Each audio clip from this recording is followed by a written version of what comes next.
Hello everyone! Before I introduce my topic, let me introduce myself first. I am Annie Liza Amelie Emuin, and today we're going to discuss something interesting, and that is prescriptive and descriptive grammar. Grammar is an important part of learning any language because it helps us understand how words are arranged to create meaning. In English, there are different ways of looking at grammar, and two of the most common approaches are the prescriptive and the descriptive grammar. And these two frameworks show difference between the rules we are taught in school and the way people actually communicate in everyday life. Understanding these both approaches, it helps those people who wants to use English effectively in both formal and actual settings.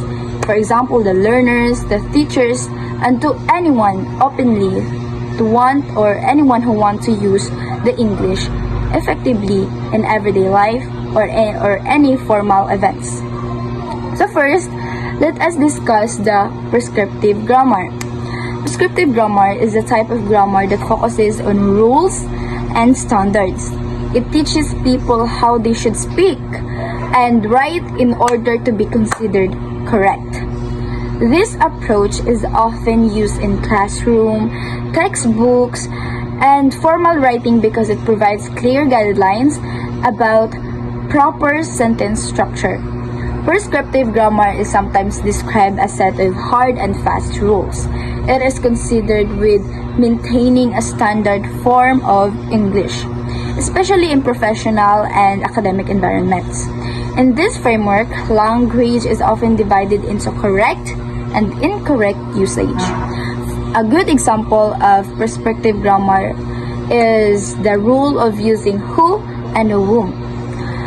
According to the traditional grammar rules, who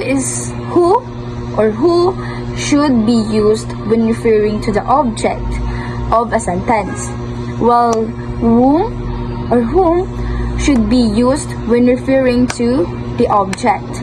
For instance, a prescriptive sentence would be, for example, to whom the letter addressed.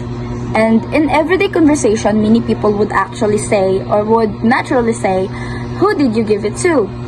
However, a strict prescriptivist would correct this and insist that whom whom should be used instead of who. This shows how prescriptive grammar tries to enforce formal correctness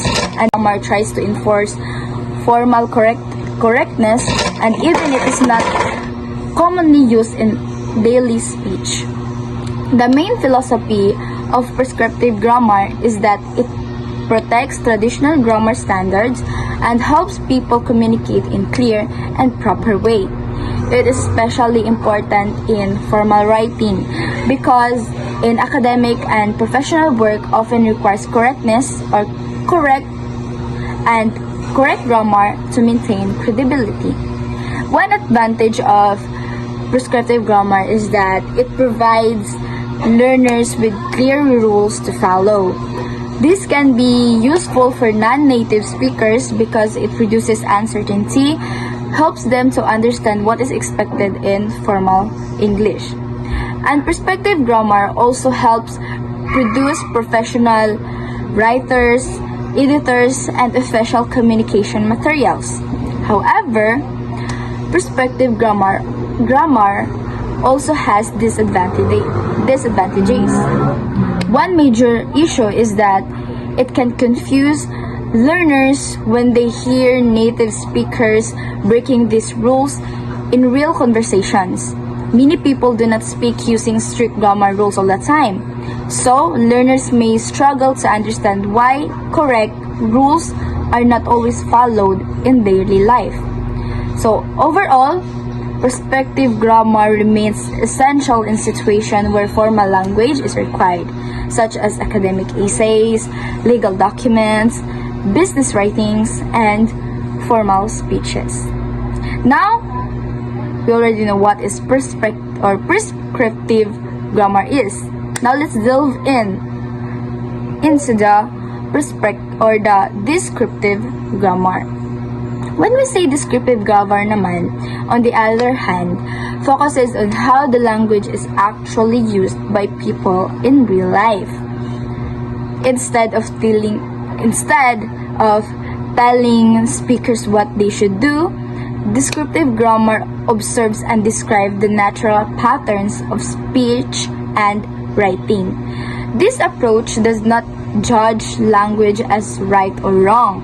Instead, it accepts that language changes over time and that people speak differently depending on their culture. Commonly, depending on their culture, community, and social situation. Descriptive grammar is a foundation of linguistics because linguistics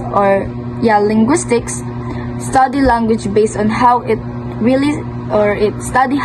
is truly spoken and written, not only on traditional rules.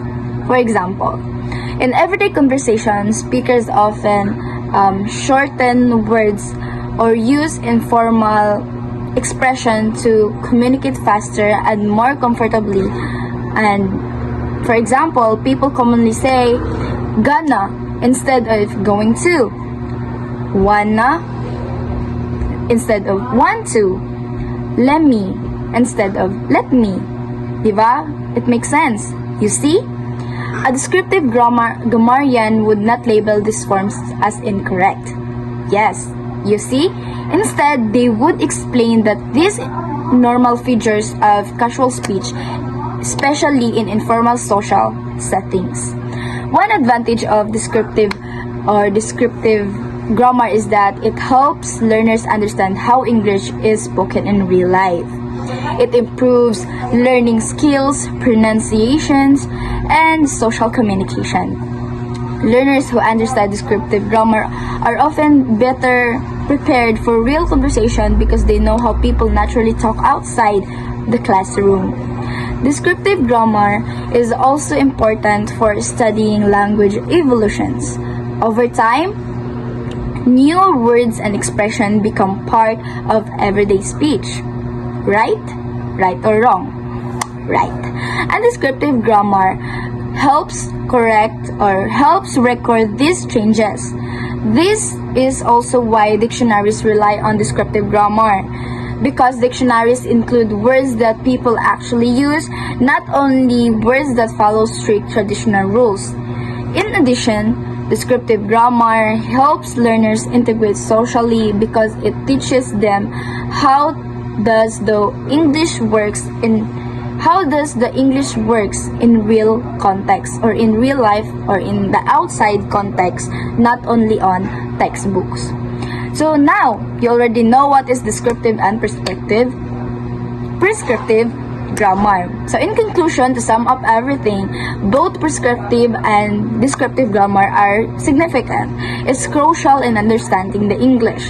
Why? Because prescriptive grammar provides the rules, the standards that are significant or necessary in writing a formal writing or a document and a professional communication.